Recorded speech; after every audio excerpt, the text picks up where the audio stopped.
another issue of Flea Market Fantasy, the world's second greatest Bronze Age era comic book podcast. Joining me, as always, is new Michael, Kevin Jank. Etrigan is my name, and boring the shit out of people is my game. Yes. Not exactly the most thrilling Shocktober issue we've ever read. No. And sadly, I picked this one because it looked the most action-packed of the four. So, yeah. All right, yeah, it is Shocktober. So in that, where we pick horror books or spooky things. So, Jank, tell the kids what we're reading today. We're going to be reading The Demon, number 2 of a 4-issue limited series by Matt Wagner and Art Nichols. Yeah, this is 1987. You mentioned Matt Wagner. You said his name like you know who he is. I didn't know who he was. No. Until, all right, we'll talk about him later. He's prominently listed on the cover, and apparently he did both the writing and the art here, so I guess he's important to this book. But I didn't recognize the name, but then when I looked him up, I'm like, oh, I know this guy. So we'll get into that later. Before we start this book, though, let's remind everybody, if you're watching on YouTube, please like and subscribe. 111 subscribers, Jank. I think we picked up one. All right. We picked up one. It's like bowling. We just picked up that one pin over there. Well, we appreciate all the support. And, we got Shocktober here. I think we got one more after this one, right? And then we're done. Man. I mean, maybe. Yeah, I guess we're all year round. I guess we got a late start, so we got to do one more after this to get us to 4 Shocktober books. But this one here, Demon. Now, last week when you told me about this issue, I said I never heard of this. I had no idea what this was. But then as soon as we got off the recording there, I looked him up, and I was like, oh, yeah, I know this guy. Yeah. Like I've seen him, his little medieval outfit. Yeah, just describe what the look of this character is, so I'm sure people will have crossed him at some point. He is a yellow demon, yellow skin with glowing red eyes, and kind of the inside of his mouth is all red. He looks like, a classic gargoyle type demon. Yeah. Big ears, kind of horns on his head, big sharp fangs. Kind of, like some kind of an imp, I guess you would say. Although I guess he's kind of ranged in size. He's kind of tinier here. I've seen him mostly be a lot bigger, kind of like Hulk-like almost. Yeah, that's, I guess, was his earlier days where he wasn't lifting too much. This is actually his later days, because his early days go back to 1972. Oh, wow. Yeah, he was created by Jack Kirby, this Etrigan the Demon. And he was created by Jack Kirby over a dinner at a Howard Johnson's restaurant. Oh, okay. Yeah. Where all good things happen. A 20-year-old Mark Evanier, who we know from Gru and DNA Agents, we've talked about here on the show. Yeah. He was Kirby's assistant. And he was I had no idea he was Kirby's assistant. But he was at dinner with Kirby, and I think Kirby's family was with him. And Kirby was just saying how DC wanted him to create a monster character. Maybe it was Shocktober over there, too. Yeah. But Kirby at the time, he was doing his the New Gods and the Forever People. What did he call that? His Fourth World stuff or whatever. So he was really into that. Fourth World. And that's what he wanted to do. So he didn't have any interest in doing a new book, but he thought I could maybe I'll come up with a character and then I'll push it off to other people, to a different creative team, and they could do it, and I would just oversee it. So that's what he was thinking. He'd do something like that. And he was telling Mark Evanier. I mean, I'm surprised he didn't want to just do it himself. He was doing like every Marvel book for the first couple of years. So what's another? He loved that Fourth World stuff. He just wanted to focus on the Fourth World stuff. And sadly, though, that stuff wasn't selling so well. Wasn't doing so good. But anyway, at dinner at Howard Johnson's, he's telling Mark Evanier this, and then they order their food, and Mark Evanier says by the time their food could arrive, Jack Kirby said, "There's this guy named Jason Blood." And then he just rattled off the entire concept for the book, character names and everything. Mark Evanier said this was pretty amazing to be a part of, just sitting there and watch Jack Kirby come up with this idea over dinner. And so they went home. Jack Kirby hurried up and he did the concept art that night. When he showed it to DC, Carmine Infantino was the publisher at the time, and he loved it. And he said, "Oh, this is going to be great." He said, "Hey, Jack, how about you do the first issue? You draw that first issue, and just to set the tone for the book." Yeah, you came up with this whole idea. Yeah. Why don't you just flesh it out a little bit? Yep. So Jack Kirby did that first issue. He turned it in. Carmine Infantino loved it. And he said, "Hey, Jack, we're not going to do that Fourth World stuff anymore, all right? We're holding production on that. Oh, no. You do this. And Kirby was devastated. Oh. He was devastated. That seems to be the ever-present story of Jack Kirby, is just people kicking him in the balls. Yeah, he was not happy about that because he really liked the Fourth World stuff. But yeah, they halted production on that, and he did Demon, and he did 16 issues of it. Premiere was in September of 1972. So he had a 16-issue run there. Hey. Demon. That's something. Then the character went away, and he would still appear in other books and stuff on occasion. But his next big thing was a 4-issue limited series in 1987 that we are reading here today by the aforementioned Matt Wagner. Then he popped up in Action Comics Weekly, 636 to 641. He had a regular feature there in 1989. He got a second ongoing series in 1990 that lasted 58 issues. Oh. Then in 2003-04, he had a 6-issue limited series called The Demon Driven Out. Then in 2006, John Byrne did a Blood of the Demon series that lasted 17 issues. And Byrne basically did away with everything after Jack Kirby's run and just said it never existed. So he just yeah, John Byrne, he was crazy like that. Oh my God. So, but anyway, it's DC, you know, things change all the time. Don't worry about it. I mean, that's after freaking the Crisis, so it's a different world at that point. You can't just pick up from pre-Crisis and be like, oh yeah. He's John Byrne. He can do whatever he wants. So he became a popular supporting character in many books, and the character who we'll get into here in a second, this fellow Jason Blood, he works as a demonologist in Gotham City. So that means he crosses paths with the Batman a lot. Yeah, sure does.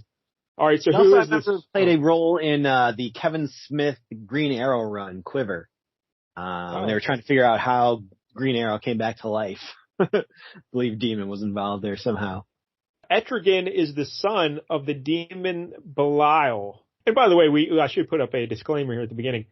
I'm giving you this background information on this Jack Blood Etrigan character. Again, this is DC. Things change. So you never know what you're reading. You know, like, is this the true history? Is it not? I don't know. You know? Yep, they keep rewriting it every couple of years, so. This is the background. Right before the show, I was going back to the first Jack Kirby issue just to make sure what his origin was in there. So we'll go with that. But I don't know if that's really what's the key origin now. Who knows? I think this part of them being brothers may have been added later. I don't know. But Etrigan is the son of the demon Belial. He's also the half-brother of Merlin the Magician. Huh. So, okay. And, wonder which parent they have in common there. That's odd. See, I think in the this Belial got around, you know? Papa was a Rolling Stone and all that. But, Merlin, in the Jack Kirby version, it seems like, I don't know if they're brothers, but it seems like Merlin summons Etrigan the Demon because Merlin is under siege by Morgane Le Fay. Oh, you familiar? You're familiar with her? That Marvel character, yeah. So I guess she's doing double duty. See, here's the thing. I don't, because I thought that character was a Marvel character as well, right? That sounds very familiar now. Yeah, she definitely exists over there, but I guess maybe she's an actual historical, you know, like King Arthur character, and so you can... Yeah. Every company can get a piece of her if they wanted to. But let me ask you this, because I didn't confirm this, because, you know, I just thought I was drunk and hallucinating when this character was in DC. But I always thought it was Morgan Le Fay, Morgan. But here, this one is spelled Morgaine, Morgane Le Fay. So maybe that's a difference? Yeah, maybe that's how they get around it, yeah. Yeah, I don't know. But this is the kind of thing a professional show would look up beforehand. But we just kind of wing it. But anyway, Merlin was under siege by Morgane Le Fay and her evil hordes of monsters or whatever, I don't know. And she wanted to get some Book of Eternity off of Merlin. What's her gimmick? She want to live forever or something like that? She wanted to be beautiful forever, I think, too. Yeah, that sounds about right. And like time was making her old and ugly or something. Painting of herself that would age instead. Dorian Gray. That's what that was. Yeah. She was about to take down Camelot, but Merlin had summoned Etrigan to help fight him off. But then he said, hey, you know what, Etrigan, it's not going so well. Here, I want you to take this book, or part of the book, and you go off on your own there and keep this book from Morgan Le Fay. Because without it, you know, time is going to mess her up. You know, it's going to make her old and decrepit and everything. In just a couple decades, she'll really No. Etrigan, he says you're going to be immortal now. You're good. So you just go, you hide for centuries or whatever, and until you don't let her get this book, you know? Mm-hmm. So Etrigan the Demon turns into a fella named Jason Blood, who apparently was just a knight in Camelot or whatever. And he drifts off and goes through off into the world because he's a human now. He can hide in the world. And he lives for centuries. Not an actual man on his own before this that was forced to share a body with the demon. He's just like a creation, like essentially an extension of the demon to have a human self to hide, I guess, right? That's what it seemed like when I was reading issue 1, because there was no Jason Blood until he jumps out of the tower, the Camelot's collapsing, and he lands on the ground, and as he stands up, he slowly transforms into the human, and he just walks into the woods. And the next thing you know, boom, it's modern day. And he's a demonologist. That's a good gig too, by the way, being a demonologist. Yeah. How much does that pay exactly? It has to pay more than editing. I should become a demonologist. It would work out. Yeah. Although if this comic is any indication, reading books about demons not very entertaining. So you might get bored. Really? So this Jason Blood fella is immortal, and in modern times, he's a demonologist. Some weird looking dude comes to his house.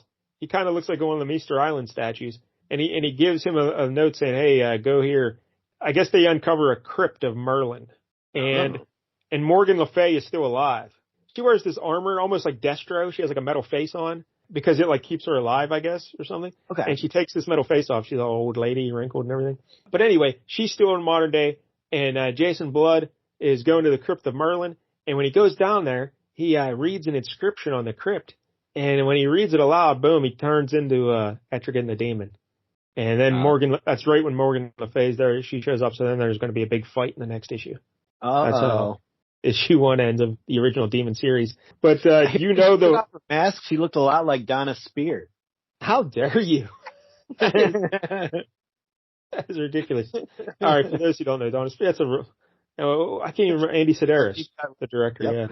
Yeah. Malibu Express, all that stuff. But anyway, do you know I want you to recite the poem that he reads to turn into Etrigan, because you know it by heart, right? Go ahead and read it. Oh, shoot. I kind of know it, but... No, it's actually a longer version, I believe. Okay. It's like the Green Lantern oath that really goes on for a while sometimes. Well, actually, it's not too long, I guess. Here it is. Change, change, O form of man, free the prince forever damned, free the might from fleshy mire, boil the blood in the heart of fire, gone, gone, O form of man, and rise the demon Etrigan. And then he gives us the Cliff Notes version in this comic for the most part. Just gets to the last line. Yeah, I think gone, gone, O form of man, rise the demon Etrigan is like pretty much what he says in here. And then to go back to the human form, either Etrigan has to say it or someone in his presence can also say it. Begone, begone, O Etrigan, resume once more the form of man. Gone now, O Etrigan, and rise again in the form of man. And then boom, he turns back into a human. Because this Etrigan fella, his demon form, he's a demon. He kind of walks that line between good guy and bad guy. And he might be leaning more bad guy sometimes, it seems. Yeah, he seems like, he's got that. It's very much like the Hulk, where he's just kind of like, I don't know what he's going to do. He just kind of gets a demon sometimes and loses himself in the rage. Now, in this issue, one of his gimmicks is that he speaks in rhyme. Old Etrigan. I think that's pretty much a constant. I mean, maybe not every time, but yeah, it was not most of his history. Jack Kirby did not do it. Oh, interesting. He did not speak in rhyme during the beginning. So I'm guessing John Byrne did not either. John Byrne hated it too. We'll get into that in a second. But the speaking in rhyme gimmick started with an appearance in DC Comics Presents issue 66, written by Len Wein in 1984. And then it continued under Alan Moore in Saga of the Swamp Thing, issue 26, that same year. That kind of cemented it. So then everyone else who came in after just had him as a rhyming demon. I think it's a good gimmick. I like it. Yeah.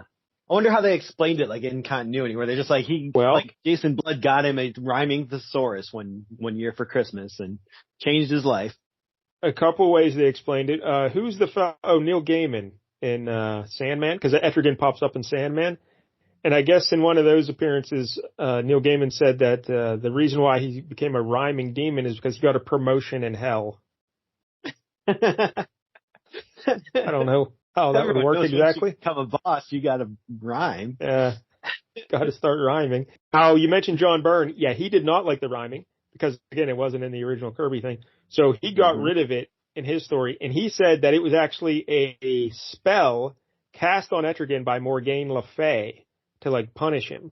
But he broke the spell, and then he could just talk normal. So, well, if you're ignoring that any of that ever happened, why do you even need to explain it? Well, I guess because he picked, I don't know. Because I don't even know if that was in that. Because I don't know if when he broke the spell, if that was actually in that series Byrne was doing, or if that was in a one-shot deal that Byrne did. I can't remember. But anyway, I like the rhyming. I think he should have kept it. Yeah, it's a good gimmick. Although, it depends, I think, on the writer. In this case, I thought there was a lot of stretching it so far that it's like, wait a minute. Where was the rhyming came and went. There were some rhymes, not always.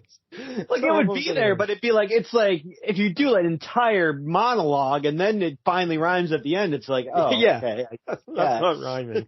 That's a cheat. Yeah, you need a pattern there. Like every other line, you need to rhyme. Yeah. That's probably why Byrne ended it. He just didn't want to rhyme. He didn't want to write the little poems, so. It is kind of limiting, but it's fun. I like it. Yeah, I liked it as well. All right, we mentioned the creator here is Matt Wagner, and real quick, just some background info on him. He was born in 1961 in Pennsylvania. Don't know where, so I'm also from Pennsylvania. We could be neighbors.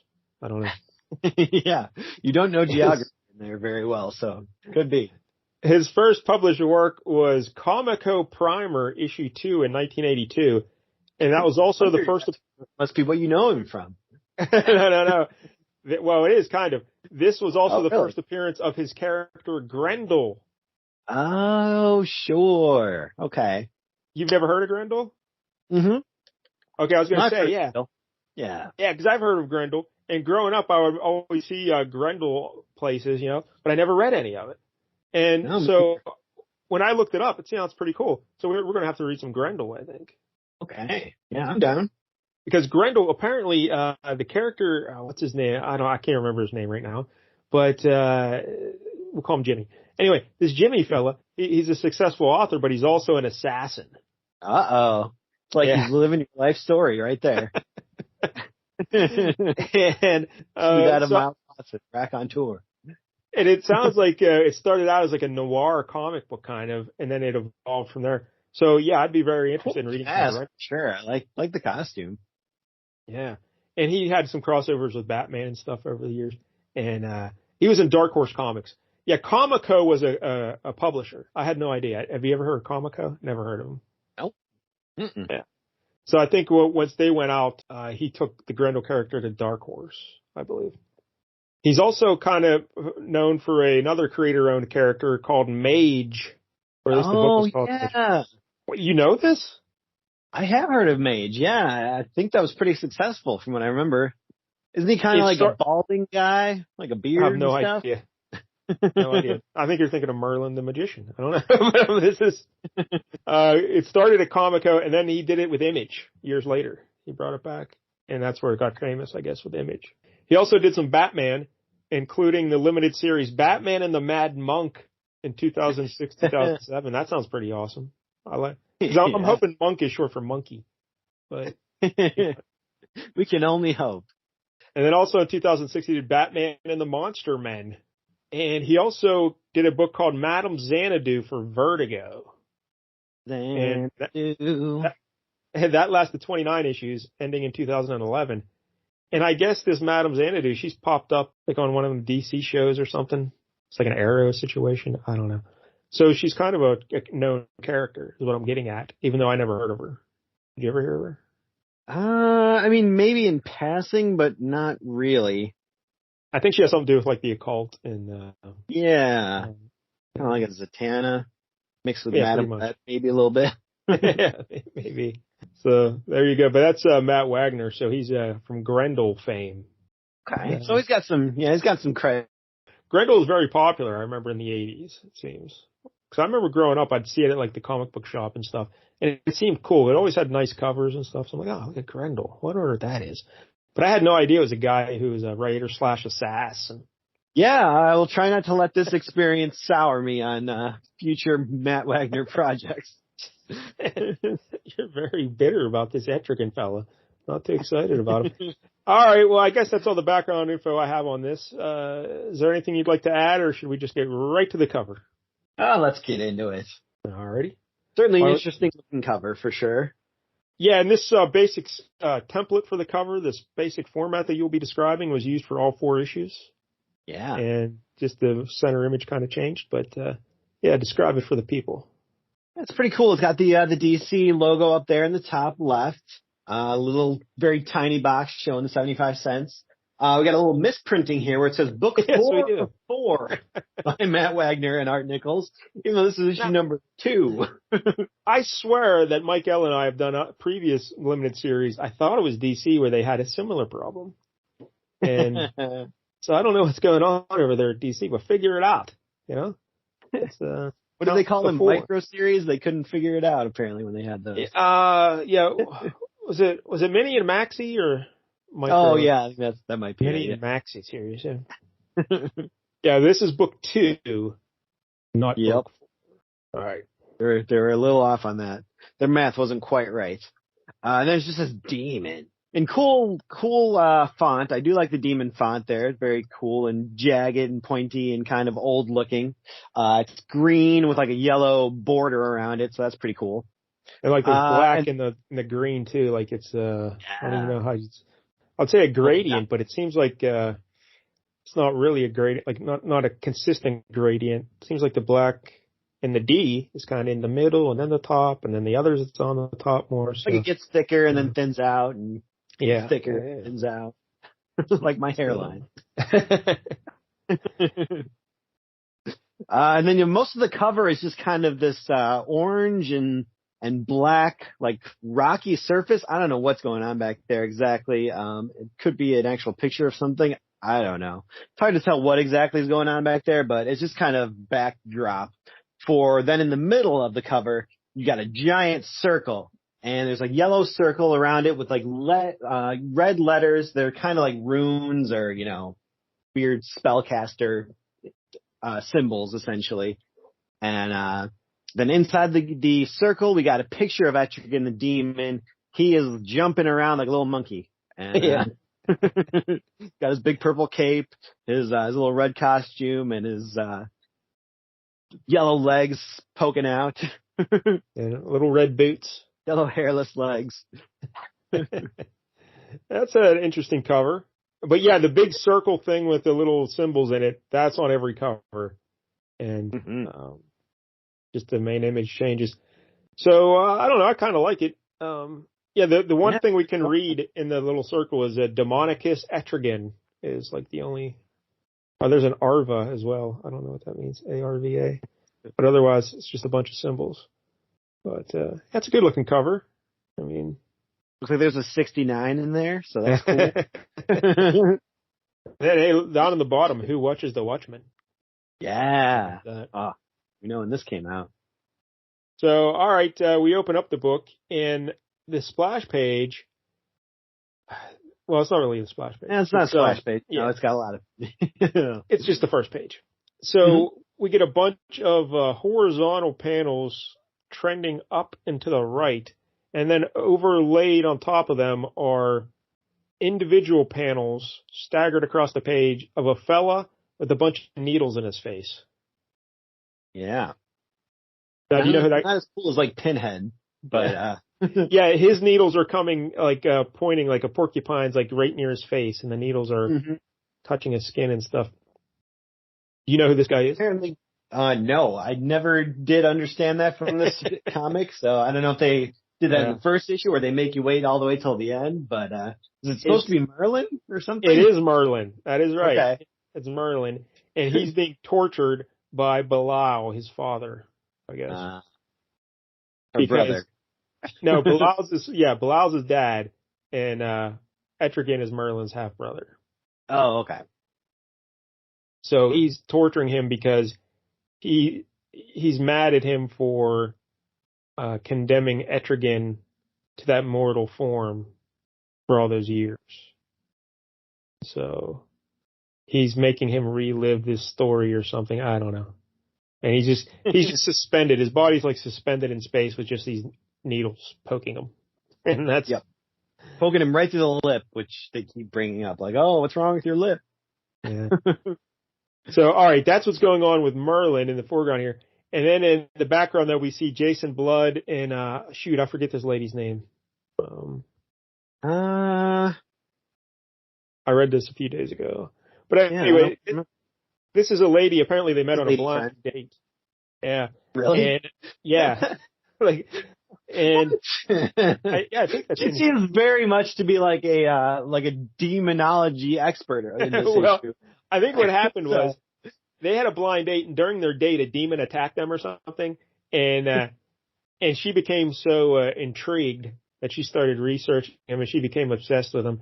And now he keeps trying to give her the brush off, but she keeps wanting to find out more about him and everything.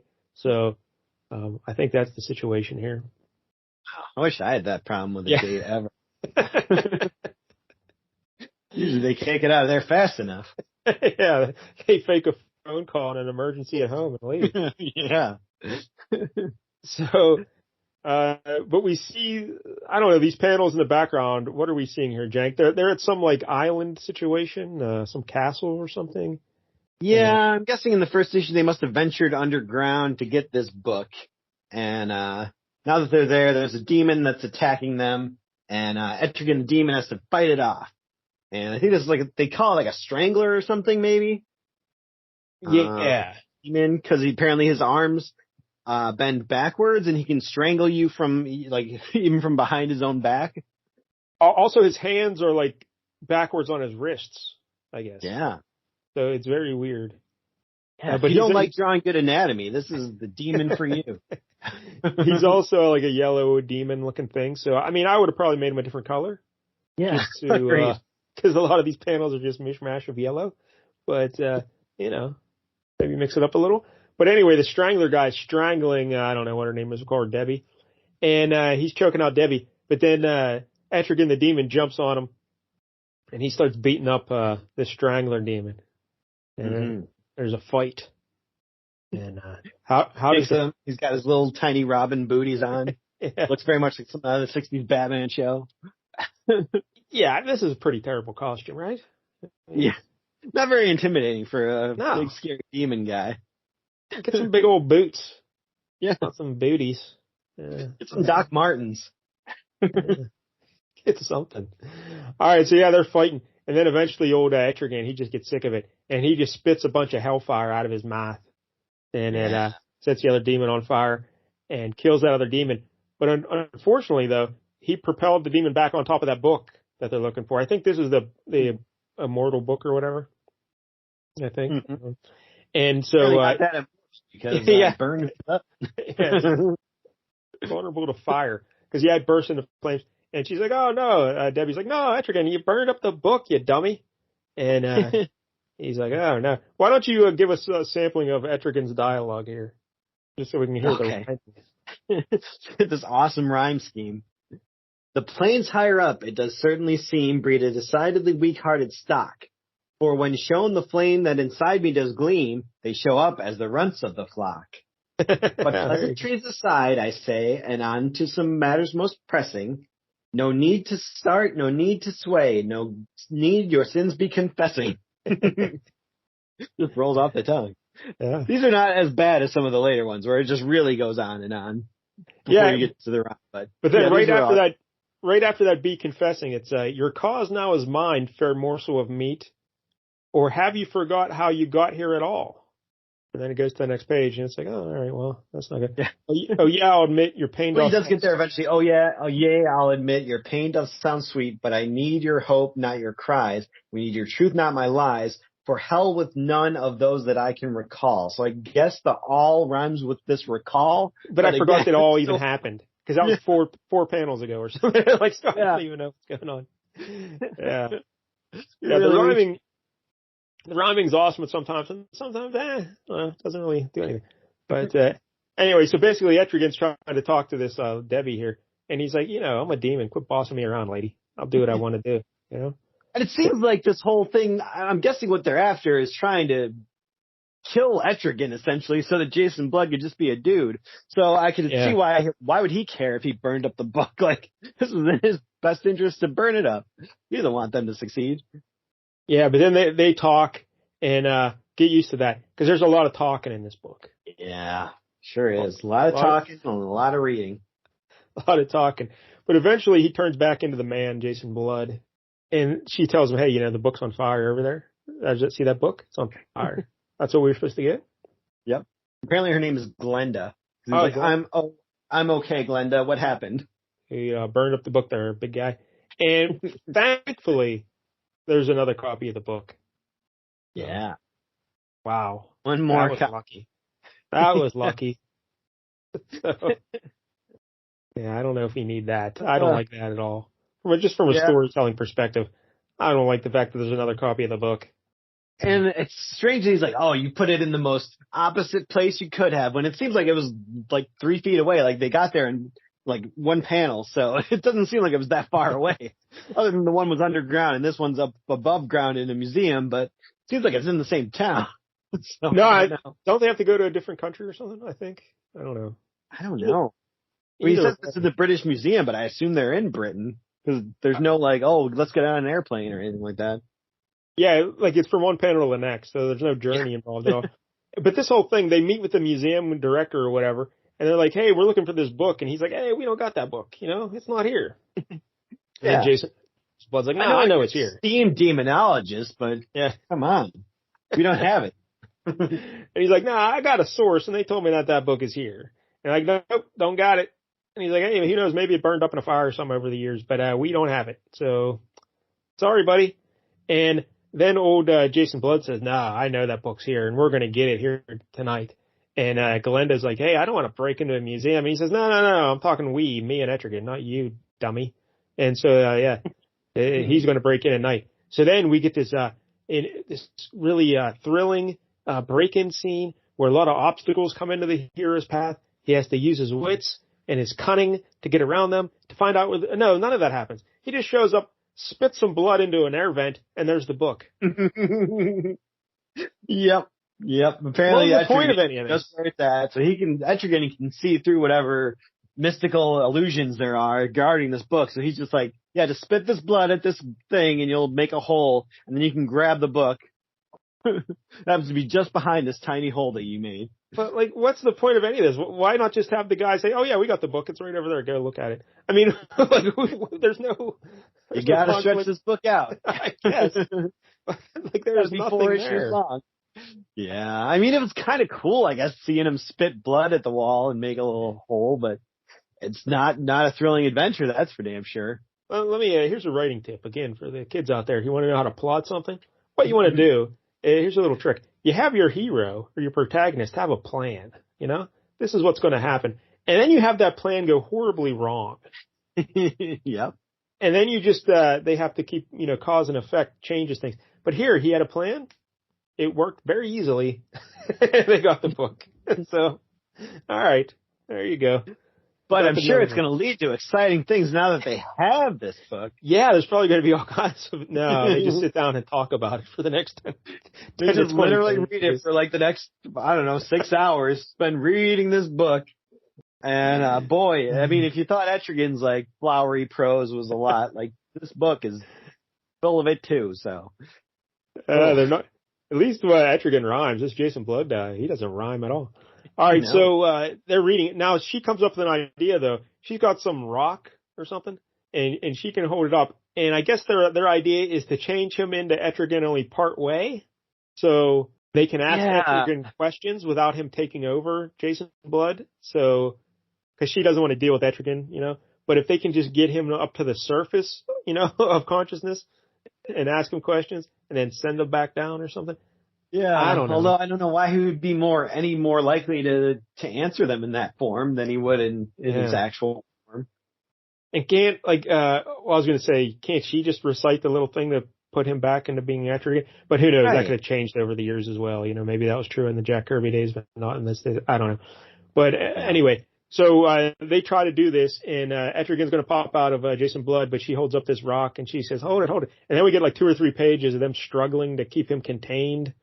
I like the coloring on some of these pages because there'd be like all blue backgrounds and the characters would be like in white to show like the text, and then there'd be one panel of a red background to set it off. So I like that. I always liked one of the things I've learned about these comic books from doing this show is a lot of them don't take advantage of coloring.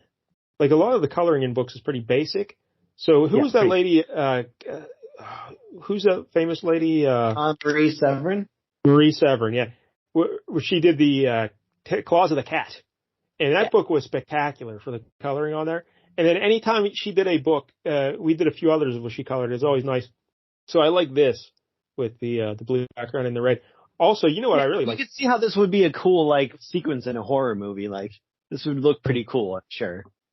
You know what else I liked with the color? Ms. Tree. Remember it was all black and white, but there'd just be red in there? That was nice. Yep. Yeah.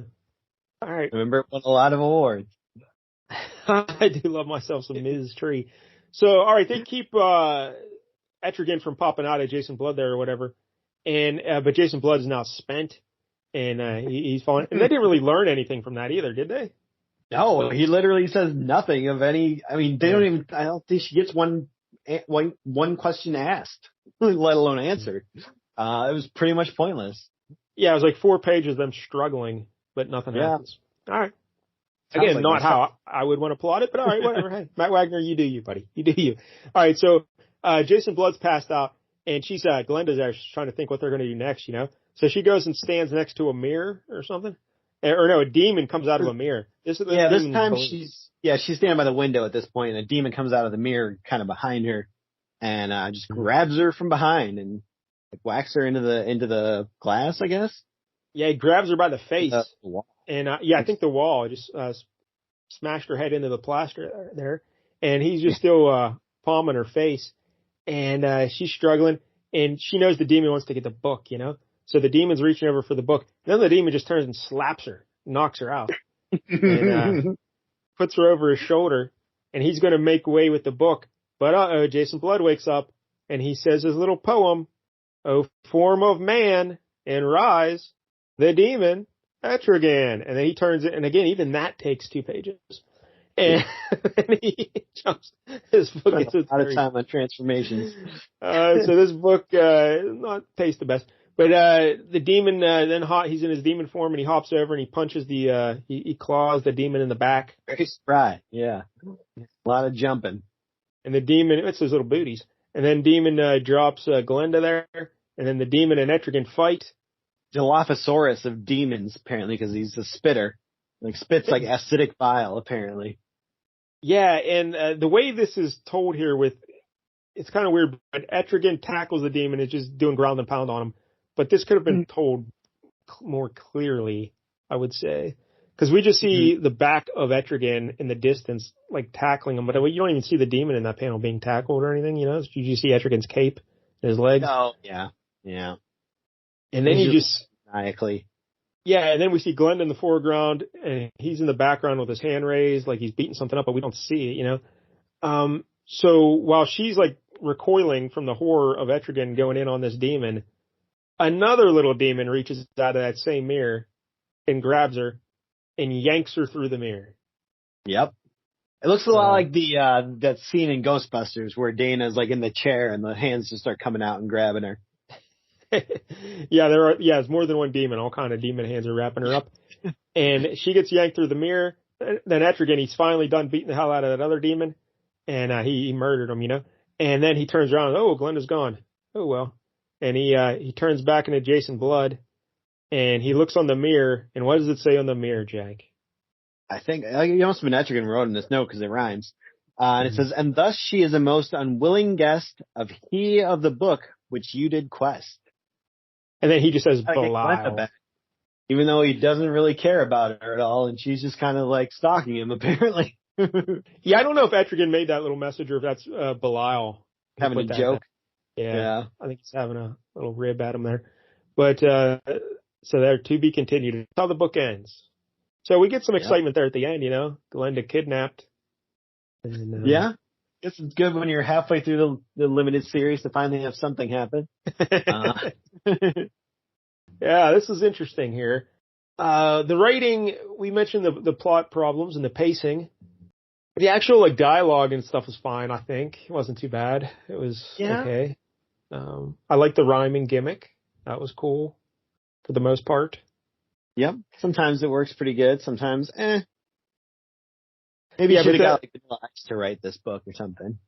But somebody really mastered those rhymes. But the pacing is the problem here. No, it's just nothing's happening. And like I said, I looked through the other issues, just kind of looking, and this one looked like it had the most demon fighting. Yeah. So I don't know if this is the exciting issue. I'd hate to wonder what happens in the other ones. All right. So what about the art here by Matt Wagner? It's not my favorite. It was not terrible by any means, other than maybe Merlin on the first page, like where his skin color is the same as his body. I mean, the skin and the hair are the same color. And he just kind of, all the pins make him look weird. But I don't know. It was okay. Like you called attention to that part where the transformation, where they were trying to stifle him from transforming. Like there was some cool coloring and stuff there. That looked okay. The other demons he was fighting, for the most part, looked okay. I would say the demons look better than the people. Yeah, the actual humans. There's you mentioned Art Nichols' name before. Yeah, he's the inker here, but Wagner wrote and drew the pages. Yeah, the anatomy on the humans is questionable a lot of the times. Like they look flat and not like actual 3-dimensional beings or anything. So. But I will say this, he's consistent with it. It's not like, so that's the key to having you can push that off as style, when you present the same consistent flaws over and over, it's my style. Don't worry about it. So it's consistent. So that's fine. But yeah, I'm not a real fan of it either. No, it seems like certain panels that really bumped me, like when Jason Blood first changes back from Etrigan the first time, and I don't know what's going on there. Like he just looks like this weird shriveled up husk of a thing.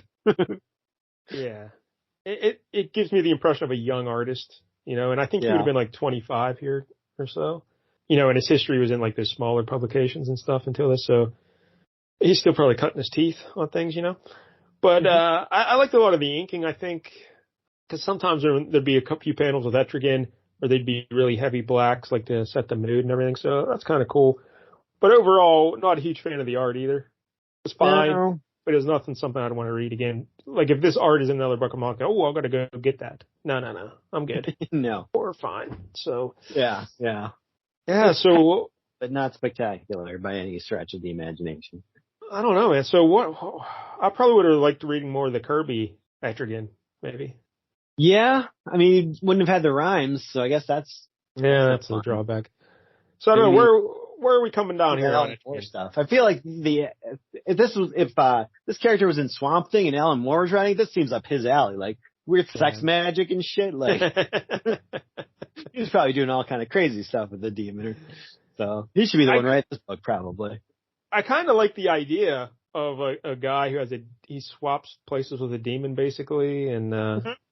Again, it's very much like the Hulk, but it's like an external kind of force instead of just a part of his own psyche. Yeah, so I like the idea. I think Kirby is onto something there. And, spoiler alert, at the end of the series, Etrigan and Jason Blood do split. Oh. Etrigan becomes his own. Yeah, he becomes his own person there, the old demon off on his own. And then I think years later, though, they brought him back together. Of course. Yeah. Yep. I wish I could quit you. But yeah, he came back. So. All right. Just like Blink 2. Every time they think they've broken up, gotta get them back together one more time. Just in the future, I'd like to avoid all Blink 182 references on the podcast, please. I'd appreciate that. That's how we get more clicks, Mike. More clicks. All right, so what are you giving this issue we did today? Forget about everything else about Jack Kirby and all that stuff. Just this book, what are you giving 1 out of 10? Yeah, it's tough because I think everything I like about Etrigan is things I've seen in other mediums or other appearances, and the concept itself, which I still stand by that as seeming cool. Whereas this issue itself, I just thought was pretty dull. The whole section of sticking around reading for several pages was just kind of lame. Like, I feel like this was unnecessary. So I don't think I can go more than a 3 on this one. Yeah, that's right where I am too, a 3 as well. And it seems like the whole idea for the series was someone at DC said, you know what, let's bring Etrigan back, but I don't want him with that Jason Blood. Let's just make him a demon. Let's forget about that Jason Blood stuff. How can we do that? And I said, all right, well, let's just have a 4-issue mini series where we explain how he splits from him. All right? I'm like, all right, yeah, let's do that. What should we do elsewise in terms of plot and character? I don't know. Just have him read a book. Oh, okay. That's cool. That's all. All the tension of watching people read. Yeah, it wasn't quite the Halloween spooktacular that I was expecting it to be. I saw the demons grabbing her through the mirror, and I'm like, oh, all right, sweet horror. But no. Other than that, not a whole lot of it, no. Not so much. All right, well, next week here on the big show, we're going to go back. It's our final week of Shocktober. So we're going to go all the way back to 1973. A book called Supernatural Thrillers, Issue 5. Okay. And this stars the living mummy. You ever heard? Yeah, I expected a round of applause. Yeah, it is Marvel. Yeah, the living mummy. He had a little run here in Supernatural Thrillers, and then he popped up over the years in other books occasionally. So yeah, he's a fella who becomes a mummy. So we'll read all about it. Supernatural Thrillers number 5, you said? Yep, 1973. All right. And on the cover, there's a big mummy. So I've heard of the Living Pharaoh, but yes, yeah, living mummy. So it's exciting. All right. What's more Shocktober than a living mummy? All right, so there it is, the demon, and then next week the living mummy. So thanks to Jank, and thanks to everyone out there who is supporting us on the YouTubes and elsewhere. We appreciate it. And until next week, don't get any jank on you.